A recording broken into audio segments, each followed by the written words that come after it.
So we've been working through the Beatitudes. We've been doing one a month through the course of this year. And today we happen to have reached the 7th Beatitude, this saying, "Blessed are the peacemakers, for they shall be called sons of God." Now I find it interesting that this one is the 7th, because the other 7th thing that it makes me think of is the Sabbath, the 7th day. We were talking about the creation story before. The 7th day, the day of rest, the day of peace. I just want to say how appropriate this is for us in our world today. And this is why I invited my friends from Monash Interfaith, because peace is so much on everybody's minds. But what I want to say is that there is never a time when these words don't apply or are not relevant to us. These will always be relevant to us, irrespective of the state of the world. I wonder if any of you have heard of this man, Daryl Davis. Is this a name that's familiar to anybody? I had not come across him until a couple of months ago. Something popped up on Facebook. I went exploring this chap yesterday and his story is quite incredible. So Daryl Davis is the man on the left. Daryl Davis, a black man, has been responsible for, directly, he says, somewhere between 40 and 60 members of the Ku Klux Klan resigning their membership. And indirectly, somewhere in the region of 200. As a 10-year-old in 1968, he was one black child in a scout troop, a white scout troop in America. He was chosen to carry the flag for the scout troop while they were marching. And while he was doing so, he was hit by rocks and cans and rubbish off the street, and he did not understand what was going on. When his parents explained to him, this was his first encounter with this word racism, his question was, "Why do people hate me when they don't even know me?" And that question stayed with him throughout his life, and that question is the one that led him to do this work. I have a couple of videos for anybody who's watching online. It's actually in the description to the service today that you can watch these videos. So I just quick burtle through the Beatitudes, the blessed sayings of Jesus. The first 4 we noted are in a negative form. They are talking about something that is lacking or missing. So for example, the poor in spirit, those who mourn. And what we've noticed about these is they are sensing a lack in what is true and what is good within our lives at an internal level, that is the level of the heart and mind within us, and an external level, the level of action. But then the next 3 are expressed positively. So for example, the next one, the merciful, is an expression of love. The next one here looks like another expression of love, but in actual fact, does anybody remember, the blessed are the pure in heart, for they shall see God. It's about the understanding. It's about the way that the heart, when it is converted, finds a new understanding, a new way of looking at the world. And then today, the peacemakers is all about action. It's the way that the love that fills us and the knowledge that fills our minds spills out into our life in daily and positive action. So I want to work through this beatitude, and I'm going to do it backwards. We're going to talk first of all about this phrase, sons of God. In the Gospel of John, there is this recurring theme of what it means to be a son of God, a child of God, but also what it means for God to be our Father. And we see it right at the beginning of the Gospel in chapter 1, verses 12 and 13. And I particularly want to just highlight these words. But as many as received him, to them he gave the right to become children of God, who were born of the will of God. So there's a reception of something divine that is going on here.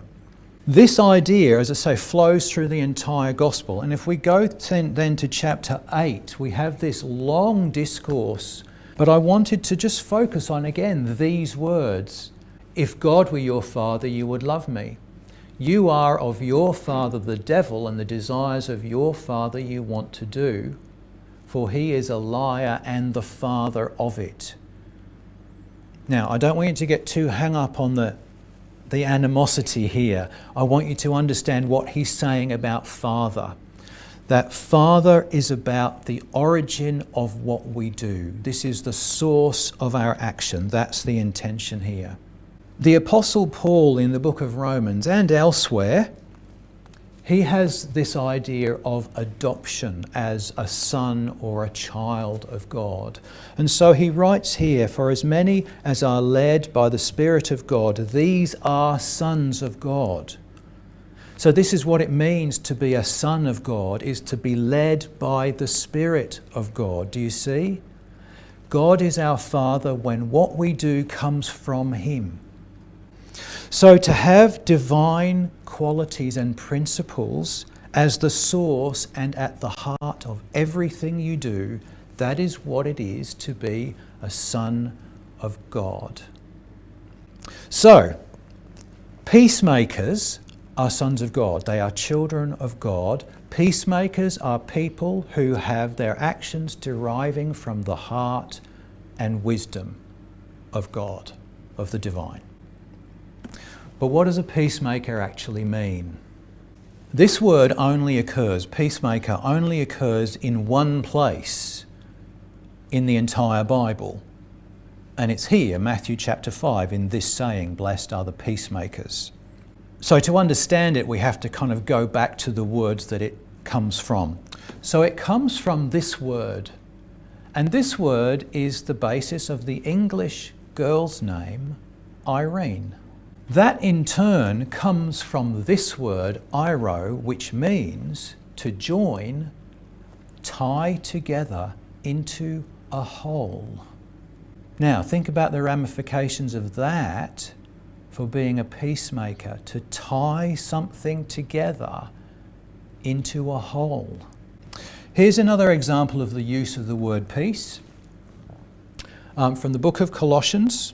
For it pleased the Father that in him all the fullness should dwell, and by him to reconcile all things to himself, having made peace. Do you see? There's the bringing together that's so important here. So when we talk about this joining together, tying together as a whole, this is the process of making peace. It is bringing people together. It's bringing warring factions, nations and people together to the negotiation table to sit and talk. It's bringing together family members, community members who don't understand one another and helping them talk. It's reconciling ourselves with what is divine. And it's reconciling warring aspects within ourselves as well. You think about those moments when your heart tells you you want to do one thing, but your mind tells you you should do another. That's a state of war within you. And to be a peacemaker in that setting is to bring those together and help them work together. I wonder whether you spotted, as I read from Luke chapter 7, those words, peace. Whatever house you enter, first say peace to this house. And if a son of peace is there, your peace will rest on it. If not, it will return to you. Let me say a couple of things about this. The word peace is the same one, the Irene, okay? So when it says peace to this house, it's like bringing wholeness, bringing togetherness to the house. If a son of peace, a son of togetherness is there. You see, that's the implication that's meant here. And the thing is that if the peace doesn't remain in the house, it says that the peace will return to you. It's not that you need to do anything about it. It's that the peace will return. So there's no need to punish or ostracize or separate yourself from someone else. That kind of happens naturally. There's no need to really sort of do that sort of thing. It separates itself. And this is what we say is the very definition of hell. So this last section is a statement of judgment. And more tolerable for Sodom in that day. It's a statement of judgment, and it's only because there has been this choice to stay separate. So I want to say about peace, one of the mistakes we make is that we confuse peace with physical safety. We believe that peace comes about when I am physically safe.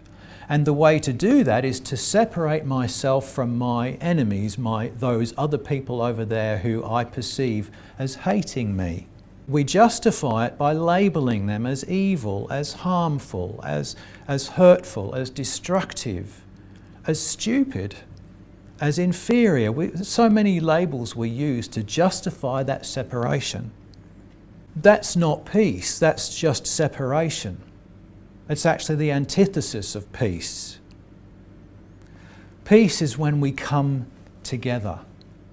And peace is when we find what is within us that keeps us separated from ourselves, and we bring that together too. And that's where true peace begins.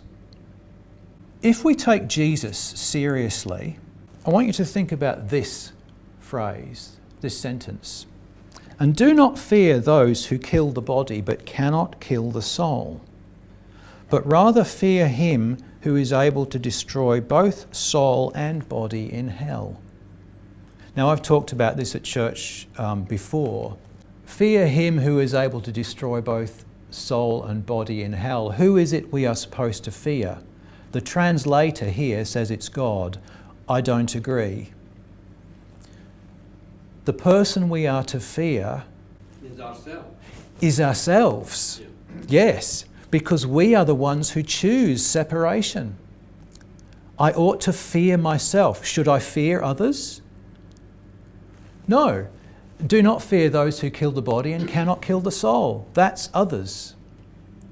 That's not the source of our lack of peace. The source of our lack of peace is within. It's here. It's our own evils that condemn us. It's our own evils that cause us our problems. It's not other people out in the world. So anybody else's evil or sin, it's only physically dangerous to us. It's distressing, I realise that, and we like to be safe, but it's not that that's causing us a lack of peace. So for me, peace begins with the individual. It begins with our heart and our mind. What I love and what I think. Do they war with one another, or do they agree? Peace within me also exists within what I intend to do and what I do in the world. Are they in conflict with one another? Do I actually do what I intend? And then the third thing I think is that when we are united and focused on what is truly good, we can't be focused on just any old thing. Remember, there's always the possibility we are not doing what the divine asks us. And when we have all of those things lined up, that manifests out in the world in our action as peace. True peace. And peace on all of our levels, whether we're talking individually, interpersonally, as a community, as a society, as a nation, as the whole human race, relies on that. And that makes every one of us responsible. And it makes every one of us powerful. I want to go back to my friend Daryl Davis. Do you know how he did it? Do you know how he converted close to 300 people to leave the Ku Klux Klan? He befriended them. He befriended them. He took that question, why does someone who doesn't know me hate me? And decided to write a book. And he said, the first person I'm going to interview is the Grand High Master of the KKK. He got his phone number. He got his secretary to ring him up because he knew that he had a black man's voice. His secretary was a white woman and therefore less threatening. So they set up an interview. They booked a hotel room. They got there early. And this chap, Roger Kelly, came in with an armed bodyguard, and they sat down and they talked. And they talked for over an hour, and at the end of the time, Roger Kelly handed him his card and said, "Keep in touch." And that's what he did. And then over many, many years, Roger Kelly would visit his house, would eat at his table. He said often the bodyguard was sitting there bored, and he'd get his gun out of its holster and he'd be spinning it on his finger. And then eventually, Roger Kelly came to his house without the bodyguard. And Roger Kelly invited Daryl Davis to his own house, and he invited him to KKK meetings. And gradually, Roger Kelly gave up his ideology. How powerful it is to bring people together. When we can release the ignorance that separation induces and find a better, more united way within ourselves and within our communities. The outer self, that's our daily action, is reformed by means of the inner self. When the outer self refrains from the evils that the inner self intends to avoid because they are of hell. We are more completely reformed when, for that reason, we abstain from evils and fight against them.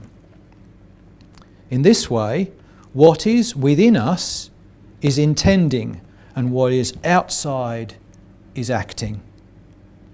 For unless we do what we intend, there is a lack of real intention that eventually becomes unwillingness.